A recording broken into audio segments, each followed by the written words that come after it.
السلام عليكم، مرحبا يا شباب، اهلا بيكم في قناتكم فوت بعد الماتش. النهارده عايز اكلمكم عن حاجات معلومات عامه ومعلومات جميله وشيقه عن كاس العالم للانديه. معلومات كتير اول مره تسمعها، معلومات انت ما تعرفهاش والاول مره تسمعها هتبقى هنا في قناه فوت بعد الماتش. فيفا كلاب وورلد كاب اللي هي كاس العالم للانديه. فايه هو كاس العالم للانديه؟ او ايه هي بطوله كاس العالم للانديه؟ هي بطوله تم استحداثها من قبل الفيفا اللي هو الاتحاد الدولي لكره القدم، بدلا من بطوله كاس الانتر كونتيننتال.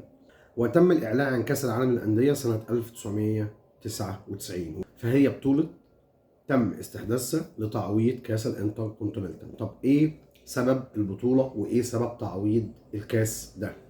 معروف ان احنا عندنا اكتر من قاره على مستوى وجه الكره الارضيه، ومعروف ان كل قاره لها اتحاد قاري غير الاتحادات الخاصه بالدول.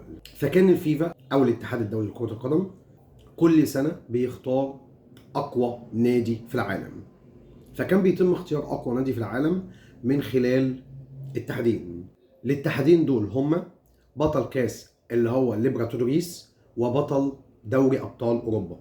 كان البطل ده بيلعب مع البطل ده مباراة بيتم من خلالها اعلان الفائز وهو اقوى نادي في العالم. فتم اعتراض باقي الاتحادات ان انت بتختار اقوى نادي في العالم من خلال اتحادين اتنين فقط، وبقيه الاتحادات دي انت مهمشها او مش حاططها في وضع الاعتبار. فتم انشاء بطوله كاس العالم للانديه تحت مسمى بطوله العالم للانديه. والوضع الجديد للبطوله بقت البطوله بتقام من خلال 7 انديه. مين هم ال7 انديه؟ بطل كاس ليبراتوريس اللي هو كان اساسي بيشارك في البطوله السابقه، وبطل دوري ابطال اوروبا، وبطل ابطال اسيا، وبطل ابطال افريقيا، وبطل اوكيانوسيا، وبطل الكونكاكاف، زائد بطل دوري البلد المستضيف.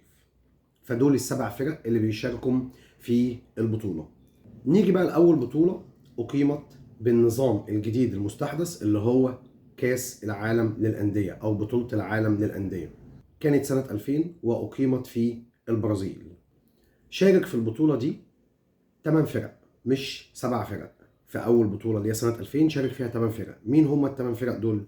كوريانسيانز باوليستا البرازيلي، وكان النصر السعودي بصفته بطل ابطال اسيا، وكان ريال مدريد بصفته عن بطل ابطال اوروبا، وكان فاسكو دا جاما عن الاتحاد القاري كولومبول، وكان مانشستر يونايتد، وكان جنوب ملبون، وكان نادي نيكاسكا، وكان الرجاء الرياضي بصفته بطل الاتحاد الافريقي لكرة القدم.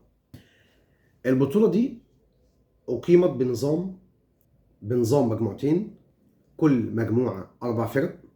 اول المجموعة الاولى بيقابل اول المجموعة الثانية لتحديد البطل، مركز اول ومركز تاني. وتاني المجموعة الاولى بيقابل تاني المجموعة الثانية لتحديد المركز الثالث.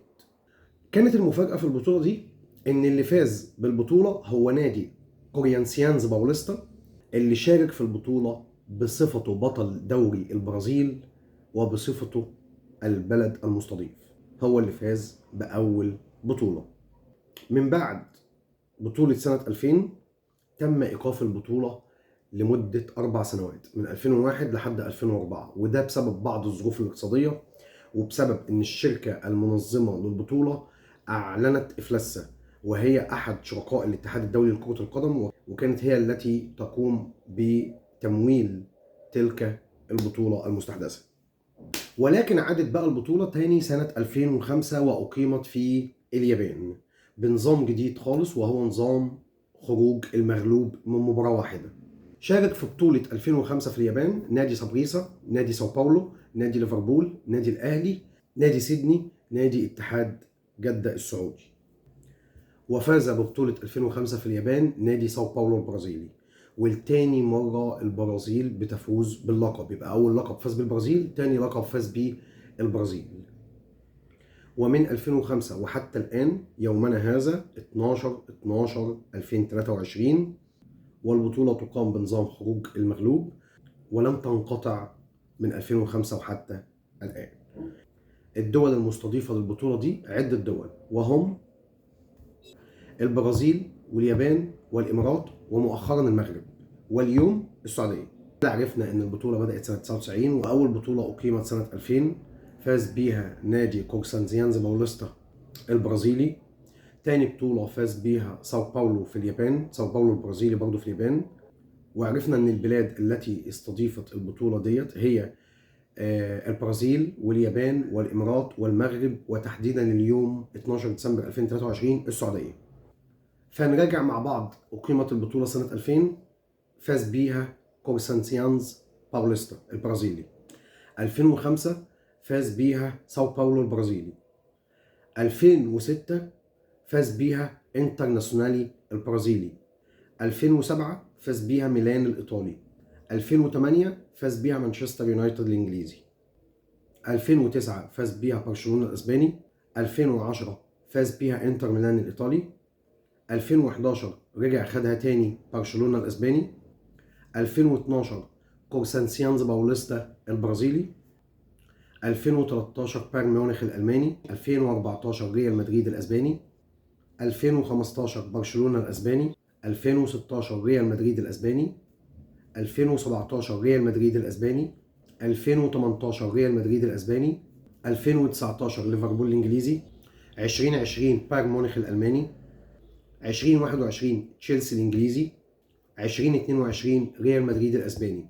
فمن خلال الفائزين بالبطولات نجد ان اسبانيا استحوذت على اكبر كم من لقب بطولة كاس العالم للأندية، حيث ان ريال مدريد كسب البطولة دي 4 مرات وبرشلونة كسب البطولة دي 3 مرات، فيبقى هم لهم نصيب الاسد 7 مرات. ورقم 7 هو نفس رقم كريستيانو رونالدو اللي بيرتدي رقم 7، وهو هداف البطولة دي حتى الآن برصيد 7 أهداف.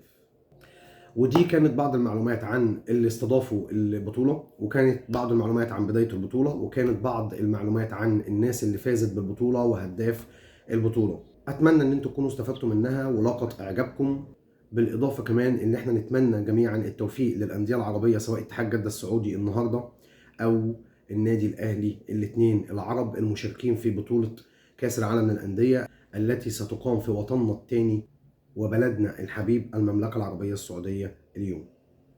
وشكرا، وإلى اللقاء في الكلام أو التعليق أو التحليل على لقاء اتحاد جدة اليوم في الافتتاحية لكأس العالم للأندية النهاردة من استاد الملك عبد الله من مدينة جدة بالمملكة العربية السعودية.